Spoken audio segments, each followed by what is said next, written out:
Okay, meeting and हो गई थी। चलो मेरे ख्याल से अभी सब लोग आ गए हैं। ठीक है, तो हम लोगों ने यू कैलकुलेट कर लिया था। यू का वैल्यू आ गया हमारा 22.5 सेंटीमीटर। ठीक है, चलो तो अब हम लोग जो है अपना मैग्निफिकेशन का दूसरा वाला फॉर्मूला यूज कर सकते थे वी कैलकुलेट करने के लिए, है ना। तो दूसरा वाला फॉर्मूला हमारा क्या था मैग्निफिकेशन का? दूसरा वाला फॉर्मूला था -v/u -v/u is equal to transverse magnification. ठीक है, तो अब देखो हमको ट्रांसवर्स मैग्निफिकेशन भी पता है और u भी पता है। ठीक है, तो अब हम ये वाला फॉर्मूला यूज कर लेंगे। तो सारी चीजों को साइन के साथ सब्स्टिट्यूट करूंगा मैं यहां पर, तो ये क्या हो जाएगा? माइनस, इमेज रियल है तो वो भी कहां पर बन रही होगी? मिरर के सामने, तो वो भी नेगेटिव लोकेशन पर बन रही है, तो -v। और ऑब्जेक्ट उसके लिए भी -u आएगा। और ट्रांसवर्स मैग्निफिकेशन वो तो हमने कैलकुलेट ही की थी -2। ठीक है, ट्रांसवर्स मैग्निफिकेशन हमने -2 ही कैलकुलेट की थी। तो अब सारी वैल्यूज को सब्स्टिट्यूट करते हैं, तो ये माइनस माइनस तो एक कैंसिल आउट हो गया और ये माइनस माइनस आपस में कैंसिल आउट हो गया। ठीक है, तो हमारे पास क्या बन गया? v upon 22.5 is equal to 2, या फिर हम लोग कह सकते थे v is equal to 45 centimetre. देखो मेरे ख्याल से ऑप्टिक्स से क्वेश्चन सॉल्व करने में जो सबसे ज्यादा कंफ्यूजन या सबसे ज्यादा दिक्कत होती है हम लोगों को, वो मेनली कब पॉजिटिव लेना है कब नेगेटिव लेना है इसी में होती है। ठीक है, तो इस चीज का ध्यान रखना है। क्वेश्चन को सॉल्व करने की अप्रोच क्या होती है वो हमारी क्लियर होनी चाहिए। तो ऑप्टिक्स से क्वेश्चंस को डील करने में कोई दिक्कत नहीं आएगी हमें। ठीक है, चलो तो मेरे ख्याल से ये वाला क्वेश्चन सब लोगों को समझ में आ गया होगा और सॉल्व करने का क्या वर्किंग रूल था ये भी क्लियर हो गया होगा सबको।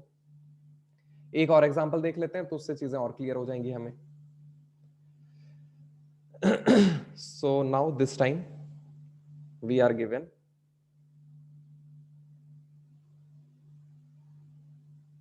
ये प्रिंसिपल एक्सेस है। इस बार दो मिरर्स हैं। ठीक है, दो मिरर्स हैं, दोनों की प्रिंसिपल एक्सेस कोइंसाइड कर रही है। तो पहला वाला जो है that is a convex mirror, so this one is convex.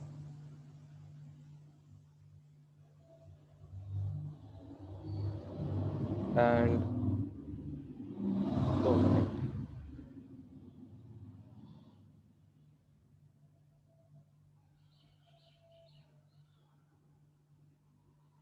Copy paste, इस तरीके से हैं दो मिरर्स। तो पहले वाले को इस तरीके से पॉलिश किया हुआ है, इसको इस तरीके से पॉलिश किया हुआ है,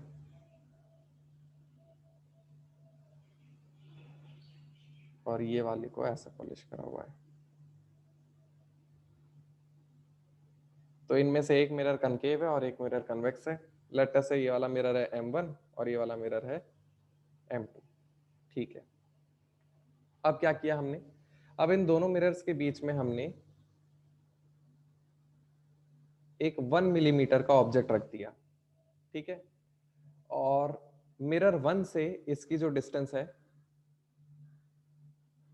मिरर 1 से इसकी डिस्टेंस हमको बताई हुई है 30 सेंटीमीटर। ठीक है, मिरर 1 की जो फोकल लेंथ है f1 उसकी वैल्यू है 20 सेंटीमीटर, और जो मिरर 2 की फोकल लेंथ है f2 इसकी वैल्यू हमको बताई हुई है 15 सेंटीमीटर। ठीक है, और हमें यह भी बताया हुआ है कि दोनों मिरर्स के बीच में जो डिस्टेंस है ये बराबर है 50 सेंटीमीटर के। ठीक है, तो क्वेश्चन में ये कहा है कि पहली रिफ्लेक्शन जो है वो मिरर 1 पर मानते हुए और दूसरी रिफ्लेक्शन मिरर 2 पर मानते हुए आपको बताना है कि जो ऑब्जेक्ट है उसकी फाइनल इमेज कहां बन रही होगी। ठीक है, पहली रिफ्लेक्शन आप मिरर 1 पर कंसीडर कर रहे हो, दूसरी रिफ्लेक्शन मिरर 2 पर हो रही है, तो फाइनल जो इमेज बन रही होगी वो कहां पर बन रही होगी ये आपको कैलकुलेट करके बताना है। ठीक है, जहां पर भी जहां कहीं भी फाइनल इमेज बन रही होगी वो ऑब्जेक्ट से कितनी दूर बन रही होगी ये आपको कैलकुलेट करके बताना है। ठीक है, उसकी डिस्टेंस फ्रॉम द ऑब्जेक्ट आपको कैलकुलेट करके बतानी है। चलो तो मैं वेट कर रहा हूं। तरीका अब आप लोगों को समझ में आ गया क्वेश्चन को सॉल्व करने का।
चलो भाई लेट अस सी कौन बताता है। ठीक है, पहली रिफ्लेक्शन मिरर 1 पर हो रही है, दूसरी रिफ्लेक्शन मिरर 2 पर हो रही है, और मिरर 2 पर फाइनली रिफ्लेक्शन होने के बाद बताने की इमेज कहां बनेगी, और इमेज की डिस्टेंस बतानी है ऑब्जेक्ट से। ऑब्जेक्ट के लेफ्ट साइड में बनेगी, राइट साइड में बनेगी, और कितनी डिस्टेंस पर बनेगी।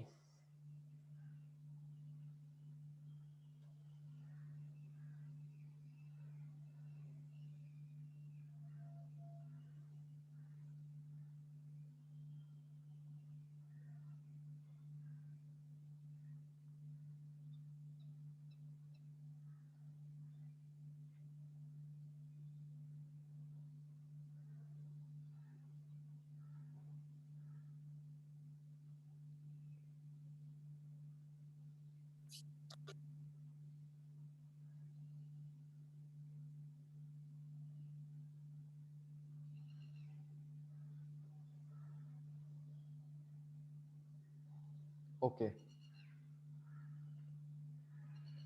ओके, रिया का आंसर आया है। ठीक है, दीप्तांशु का आंसर आ गया है। ठीक है,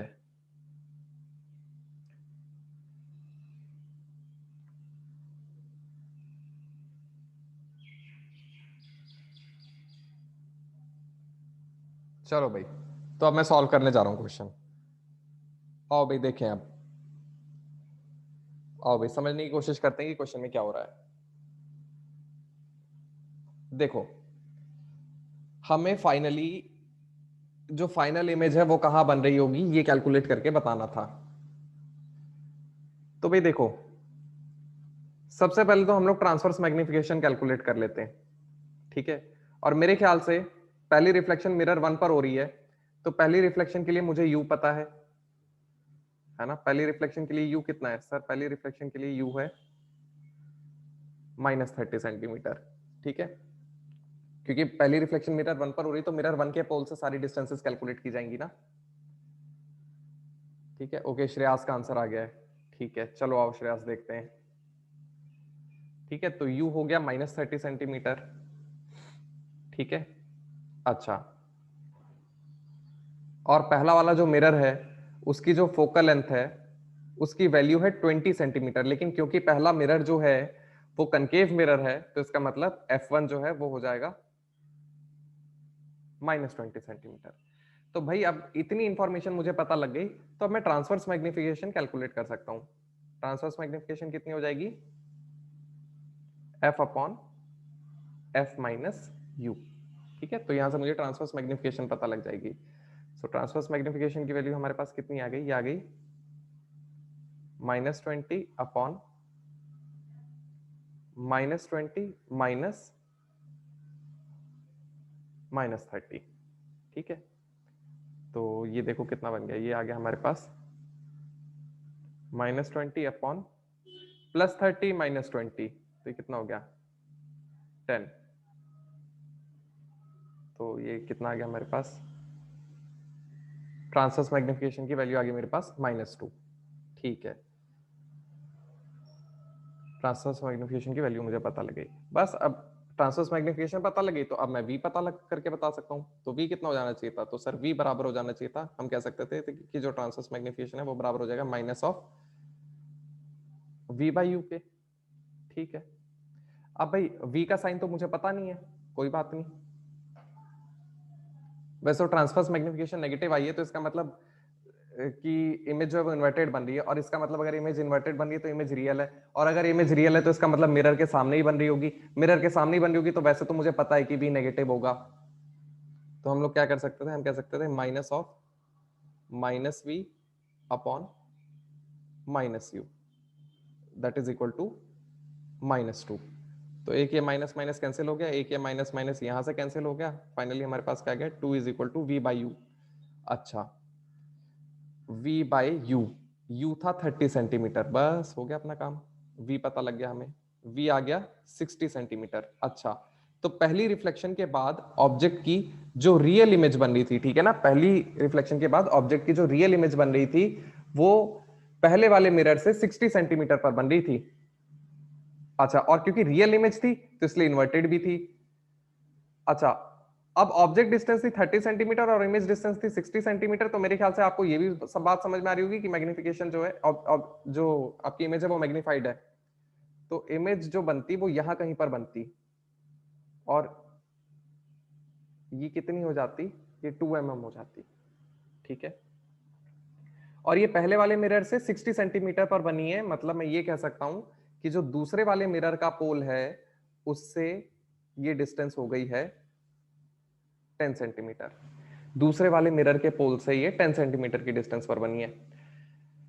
अब ये जो रियल इमेज है ना, जो पहले मिरर ने जो ये इमेज बनाई है वो दूसरे मिरर के लिए ऑब्जेक्ट का काम करेगी अब, है ना। पहले वाले मिरर ने जो इमेज बनाई है वो दूसरे वाले मिरर के लिए ऑब्जेक्ट का काम करेगी। तो अब दूसरा वाला मिरर इसकी इमेज कैसे बनाएगा वही हमको कैलकुलेट करके बताना है। तो चलो आओ फिर कैलकुलेट करने की कोशिश करते हैं। तो दूसरे वाले मिरर के लिए अब हम लोग बात कर रहे हैं फॉर M2। अब M2 के साथ क्या हो रहा होगा, दोबारा से देखो, ट्रांसवर्स मैग्निफिकेशन में क्या लिख सकता हूं, ट्रांसवर्स मैग्निफिकेशन में लिख सकता हूं F upon F minus you, बस सारी वैल्यू सब्स्टिट्यूट करते हैं। अब क्योंकि ये कन्वेक्स मिरर है तो F हमारा पॉजिटिव हो गया, तो ये कितना हो गया +15 अपॉन 15 माइनस, अब U देख लो कैसा होगा, तो अब की बार U जो है वो तो पॉजिटिव डायरेक्शन में ही है ना, U जो है वो तो पॉजिटिव डायरेक्शन में ही है। तो इस बार इमेज ऑब्जेक्ट डिस्टेंस क्या हो गई, पॉजिटिव हो गई, तो यहां पर क्या आता माइनस ऑफ +10, ठीक है। तो ये कितना हो गया, ये हो गया 15 अपॉन 15 माइनस 10 5, तो ये कितना आ गया, ये आ गया 3, ठीक है। तो ट्रांसवर्स मैग्निफिकेशन का वैल्यू +3 आ गया, ठीक है, ट्रांसवर्स मैग्निफिकेशन +3 आ गई। चलो अच्छा, अब इमेज डिस्टेंस कैलकुलेट कर लेते हैं, ठीक है, तो वो भी हो जाएगा। तो हम क्या कह सकते थे, हम कह सकते थे mt is equal to minus of v by u, ठीक है। चलो v का साइन तो मुझे पता नहीं है, लेकिन बाकी सारी चीजें तो मुझे पता है ना। mt है +3 माइनस v, मुझे नहीं पता कि v का साइन कैसा है, पर मुझे u का साइन पता है, u का साइन पॉजिटिव है, और u है कितना, u है 10 सेंटीमीटर। तो इसका मतलब मैं क्या कह सकता था, मैं कह सकता था v is equal to -30 centimetre,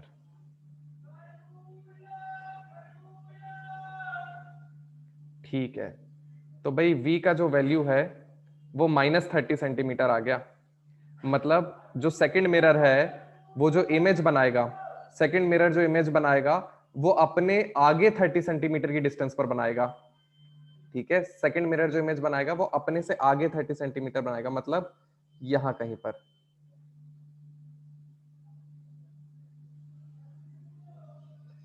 ठीक है। और मैग्निफिकेशन का वैल्यू कितना है, मैग्निफिकेशन का वैल्यू आया था हमारा 3 यूनिट्स, इसका मतलब इमेज मैग्निफाइड होगी 3 टाइम्स।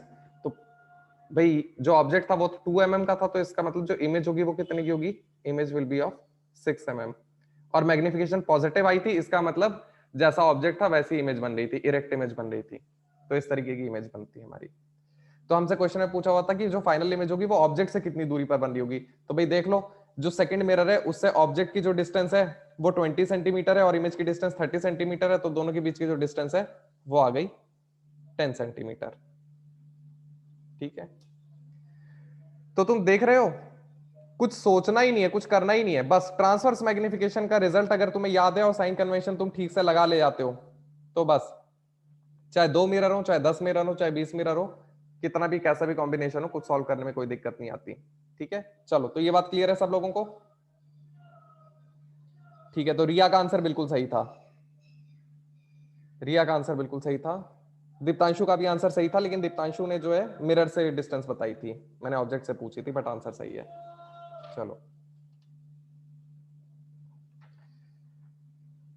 ठीक है, तो मेरे ख्याल से ट्रांसवर्स मैग्निफिकेशन का कॉन्सेप्ट यूज कर लेंगे अब हम लोग, ठीक है। तो इसी अप्रोच को यूज करके हम लोग जो है स्फेरिकल मिरर के क्वेश्चंस को सॉल्व करेंगे।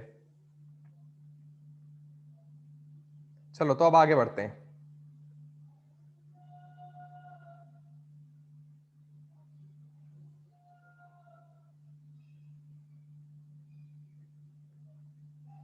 2 मिनट, ये क्या हो गया?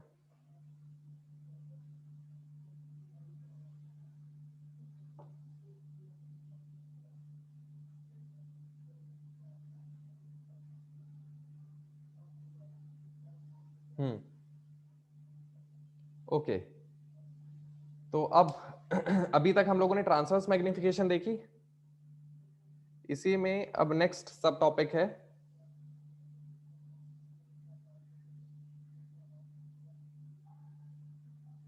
Axial magnification.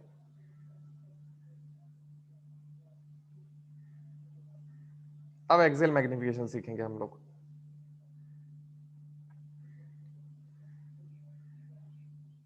देखो भाई, एक्सियल मैग्निफिकेशन में क्या होता है?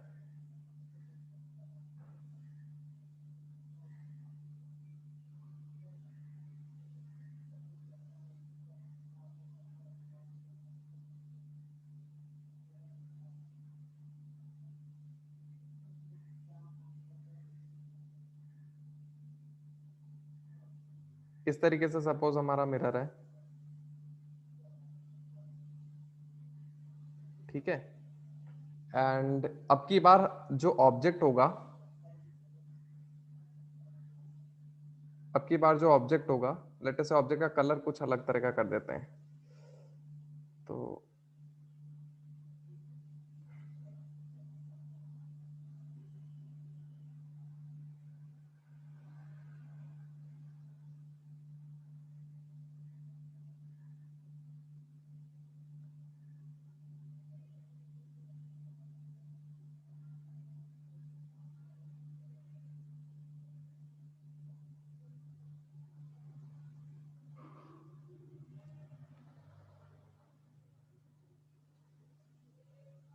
ठीक है, तो इस तरीके का ऑब्जेक्ट है इस बार। तो अब की बार जो ऑब्जेक्ट है वो प्रिंसिपल एक्सेस के अलोंग ही लाई कर रहा है, ठीक है। ये जो ऑब्जेक्ट है ये प्रिंसिपल एक्सेस के अलोंग ही लाई कर रहा है,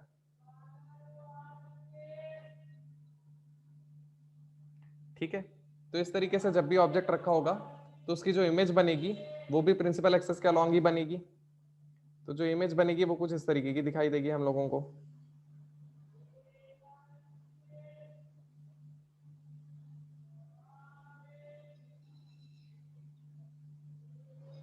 ठीक है। तो इस तरीके से जो मैग्नीफाइड इमेज बनेगी इसे हम लोग कहेंगे एक्सियली मैग्नीफाइड इमेज, ठीक है। अच्छा, अब ये इमेज कितनी मैग्नीफाइड होगी ये हम लोग देखो कैसे कैलकुलेट करते हैं। तो यहां पर देखो, हमने कहा कि ऑब्जेक्ट का जो ये वाला एंड था ये ए था और ये वाला जो एंड था ये बी था।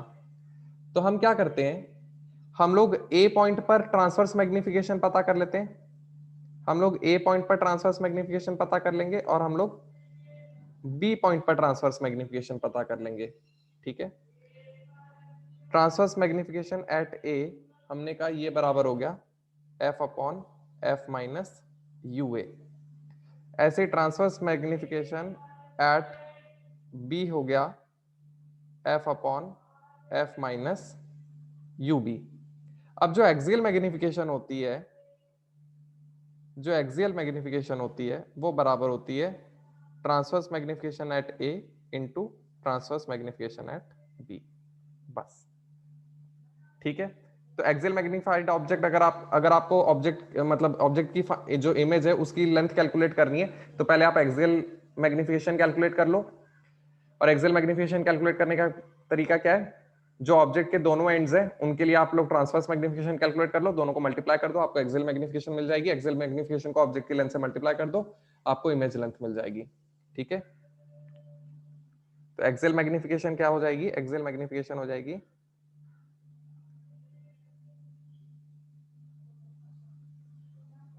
Axial length of image upon axial length of object,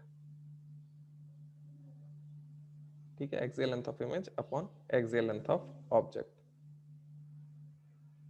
तो इस तरीके से हम लोग कर सकते हैं। चलो, तो मेरे ख्याल से ये बात भी क्लियर है सब लोगों को, ठीक है। अच्छा, ये जो मैंने आप लोगों को अप्रोच बताई, ये हम लोगों ने अप्रोच सीखी एक फाइनाइट साइज के ऑब्जेक्ट के लिए, ठीक है। ये जो अप्रोच हम लोगों ने सीखी एक फाइनाइट साइज के ऑब्जेक्ट के लिए हम लोग बात कर रहे थे। लेकिन अगर कोई शॉर्ट लीनियर ऑब्जेक्ट होगा, ठीक है, अगर कोई शॉर्ट लीनियर ऑब्जेक्ट होगा, शॉर्ट लीनियर ऑब्जेक्ट से हमारा मतलब ये है कि जो ऑब्जेक्ट है उसकी जो लंबाई है वो बहुत कम है एज कंपेयर टू उसकी जो डिस्टेंस है मिरर से, ठीक है। अगर किसी ऑब्जेक्ट की जो खुद की लेंथ है वो उसकी मिरर से जो डिस्टेंस है उसके कंपैरिजन में बहुत बहुत छोटी होती है, तो ऐसे ऑब्जेक्ट को हम लोग एक शॉर्ट लीनियर ऑब्जेक्ट मानते हैं। और उस केस में ए पॉइंट और बी पॉइंट को हम ऑलमोस्ट कोइंसाइड करता हुआ मान सकते हैं, मतलब हम लोग ए पॉइंट की और बी पॉइंट की दोनों की लोकेशंस को सेम मान सकते हैं। तो उस केस में हम लोग जो एक्सियल मैग्निफिकेशन है, उस केस में हम लोग एक्सियल मैग्निफिकेशन को सीधा सीधा लिख सकते हैं ट्रांसवर्स मैग्निफिकेशन का स्क्वायर, ठीक है। But mind it, this result is only valid when we are talking of short linear object. किसी फाइनाइट ऑब्जेक्ट के लिए एक्सियल मैग्निफिकेशन क्या होती है? Transverse magnification at a into transverse magnification at b. Short linear के लिए होती है ट्रांसवर्स मैग्निफिकेशन का स्क्वायर। बच्चों जल्दी से यस और नो में मुझे बताओ ये बात सबको समझ में आई या नहीं आई? अगर नहीं आई तो मैं फिर से बताता हूं, जल्दी से, आई एम वेटिंग, जल्दी से बताओ आया कि नहीं आया।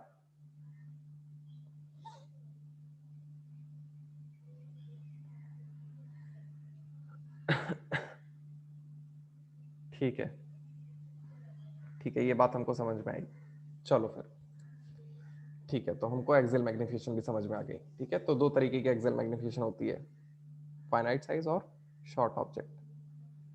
चलो तो आओ, अब इसको अच्छे से और समझ में आएगा हमें जब हम इसके ऊपर एक क्वेश्चन देख लेंगे। सो क्वेश्चन कुछ इस तरीके से है।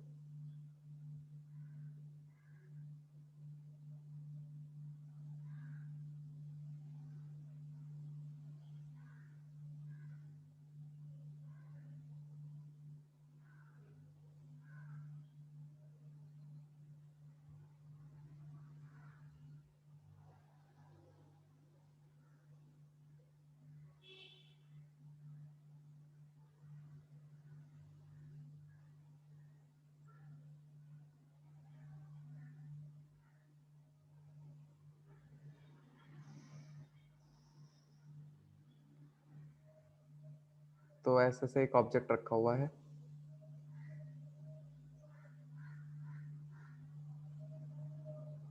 या 2 मिनट इसको थोड़ा सा थिक कर लेते हैं ताकि समझ में आए। अभी सही है।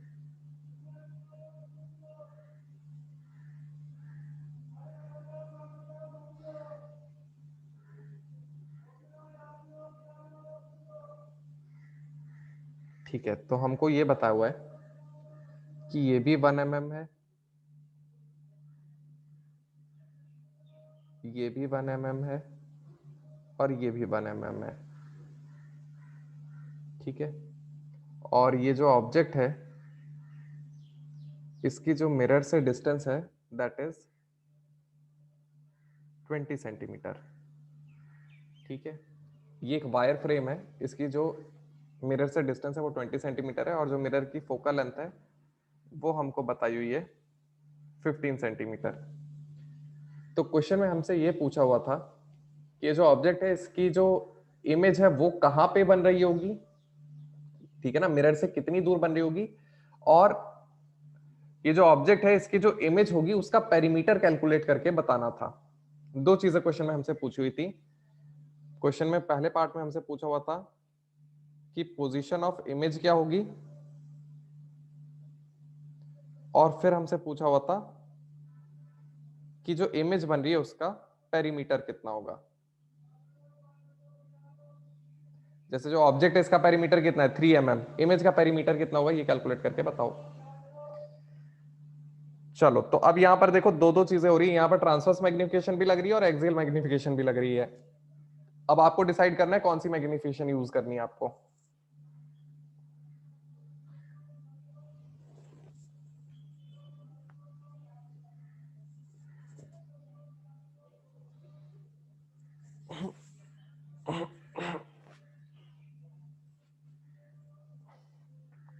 एचसी वर्मा में जो क्वेश्चन दिया हुआ है उसमें फाइनाइट साइज का ऑब्जेक्ट है,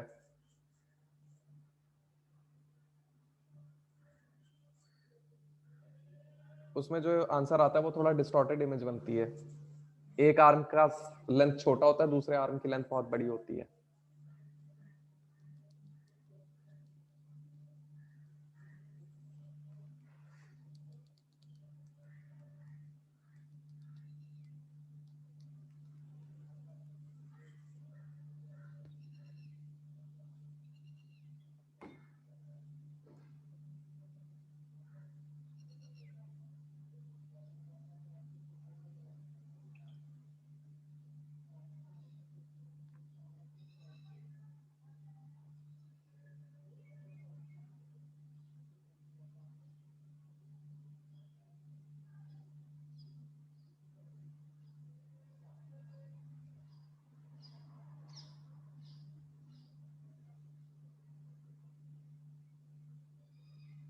चलो भाई मैं वेट कर रहा हूँ।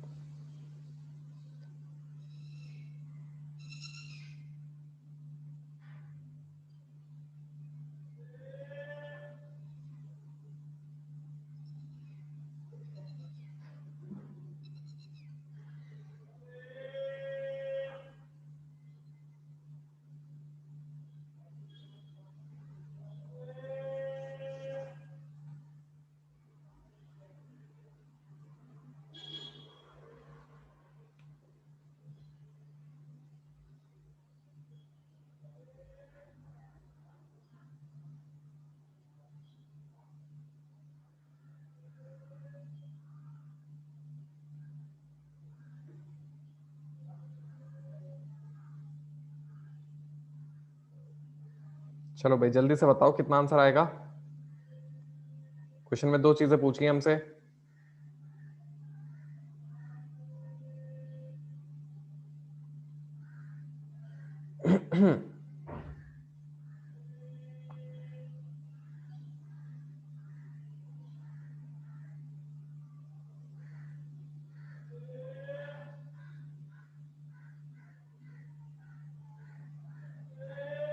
चलो तो अब मैं सॉल्व कर रहा हूं फिर। आओ भाई देखें।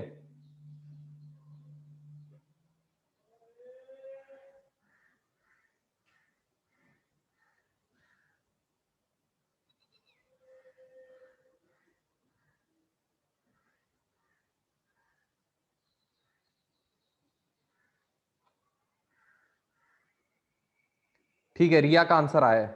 ठीक है,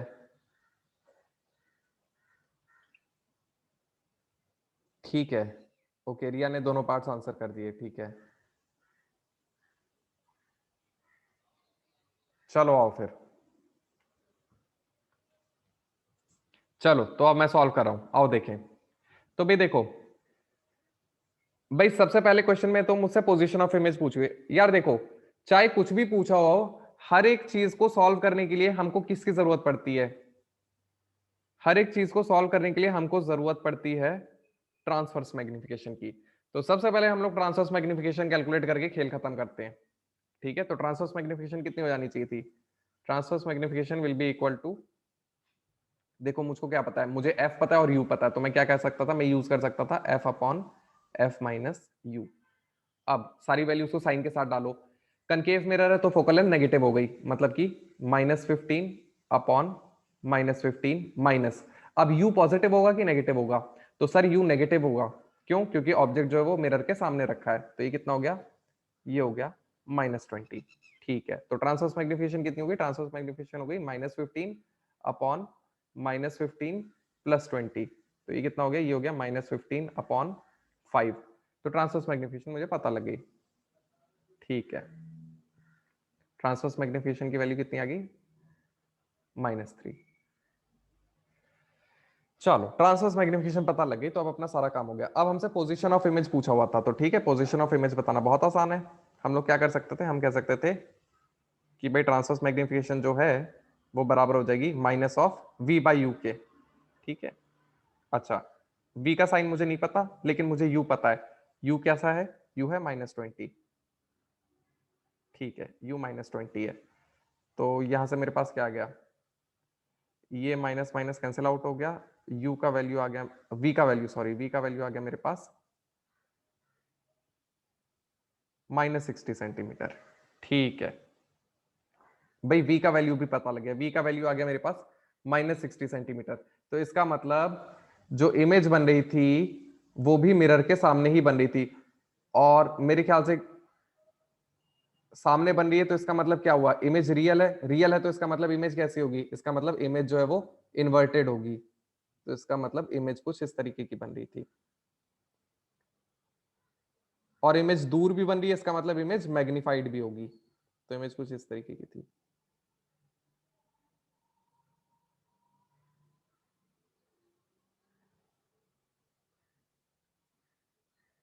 तो ये इमेज आ जाती है हमारे पास। ठीक है, चलो तो पहला पार्ट तो हो गया हमारा सॉल्व। पहले पार्ट का आंसर आ गया 60 सेंटीमीटर। अच्छा, अब दूसरे पार्ट में पूछा होता कि पेरीमीटर ऑफ इमेज कितना होगा, तो भाई पेरीमीटर ऑफ इमेज भी कैलकुलेट करना बहुत आसान है।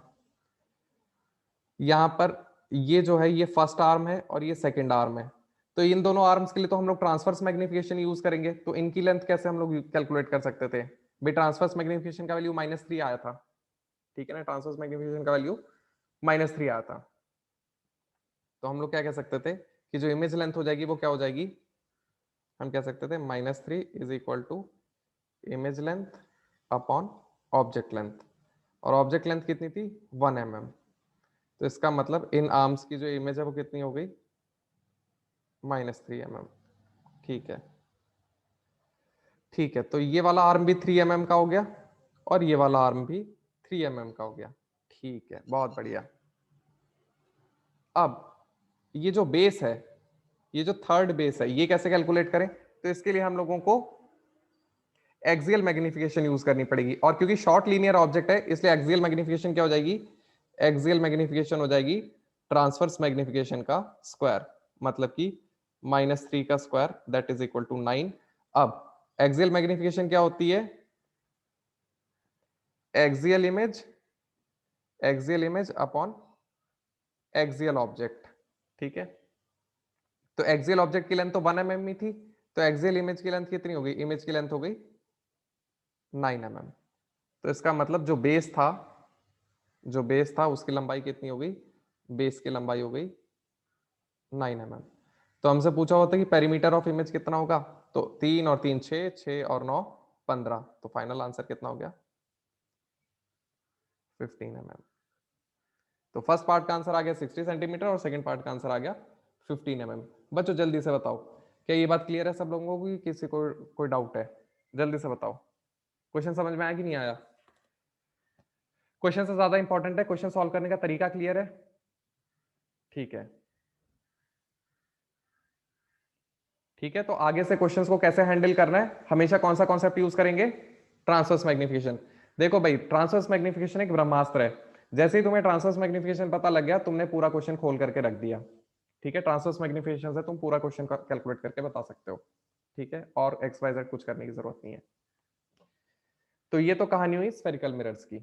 ठीक है, अब स्फेरिकल मिरर्स में मुझे तुम लोगों के साथ एक चीज और डिस्कस करनी है, रिलेटिव मोशन। जैसे प्लेन मिरर में रिलेटिव मोशन होता था, ऐसे स्फेरिकल मिरर्स में भी रिलेटिव मोशन होता है। उसके बाद स्फेरिकल मिरर्स एंड हो जाएगा, फिर हम लोग बात करेंगे स्नेल्स लॉ की। ठीक है, तो अब वो डिस्कशन हम लोग नेक्स्ट क्लास में करेंगे। मोस्ट प्रोबेबली मुझे ऐसा लग रहा है कि मुझे ऑप्टिक्स में अभी 2 क्लासेस और लगेंगी, शायद नहीं 2 नहीं, शायद 3 क्लासेस लग सकती है मुझे ऑप्टिक्स में। लेट्स होप जल्दी से जल्दी कवर करने की कोशिश करते हैं। ठीक है, चलो तो अब आगे का डिस्कशन हम लोग नेक्स्ट क्लास में करेंगे।